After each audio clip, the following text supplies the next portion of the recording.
Hi అండి, welcome to saw kitchen. ఈరోజు మనము అలసందల పప్పు చేస్తున్నామండి. ఇక్కడ నేను 1/2 కేజీ అలసందలు వాష్ చేసి పెట్టుకున్నానండి, పచ్చి అలసందలు. సో నేను ఇక్కడ 1/2 లీటర్ వాటర్ యాడ్ చేస్తున్నానండి. Next 3 medium size tomato add చేస్తున్నానండి. అలాగే గ్రీన్ చిల్లీ, కొంచెం చింతపండు యాడ్ చేస్తున్నానండి. అలాగే రుచికి సరిపడా సాల్ట్, 1/2 టేబుల్ స్పూన్ పసుపు అండి, 1/2 టేబుల్ స్పూన్ టేస్టీ సాల్ట్. ఇప్పుడు మూత పెట్టి ఒక 5 విజిల్స్ వచ్చేంత వరకు వెయిట్ చేయాలండి. చూడండి, పప్పు అంతా ఉడికిన తర్వాత ఇలా ఒక మ్యాషనర్ తీసుకొని అంతా మ్యాష్ చేసుకోవాలండి. ఇలా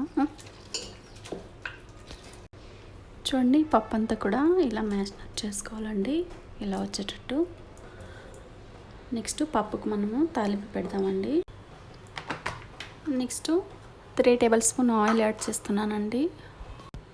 ఆయిల్ హీట్ అయిన తర్వాత ఆవాలండి, అలాగే శనగపప్పు,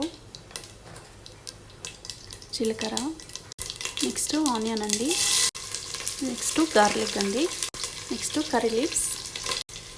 ఇవన్నీ వేసిన తర్వాత ఇవన్నీ కూడా గోల్డ్ కలర్లోకి వచ్చేంత వరకు ఫ్రై చేసుకోవాలండి. Next red chilli. Next onion అంతా గోల్డ్ కలర్ వచ్చిన తర్వాత ఇప్పుడు పప్పు అంతా యాడ్ చేస్తున్నానండి. పప్పు యాడ్ చేసిన తర్వాత ఈ తాలింపు అంతా కూడా బాగా కలిసేటట్టు మిక్స్ చేసుకోవాలండి.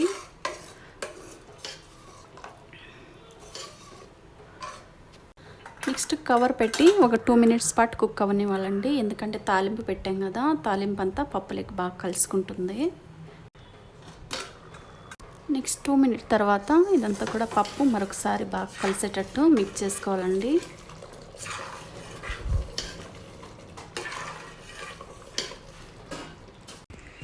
సో వేడి వేడి అలసందల పప్పు రెడీ అండి. ఒకసారి మీరు కూడా ట్రై చేసి మీకు ఎలా వచ్చిందో కామెంట్ సెక్షన్లో కామెంట్ పెట్టండి.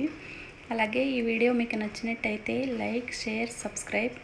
Thanks for watching this video.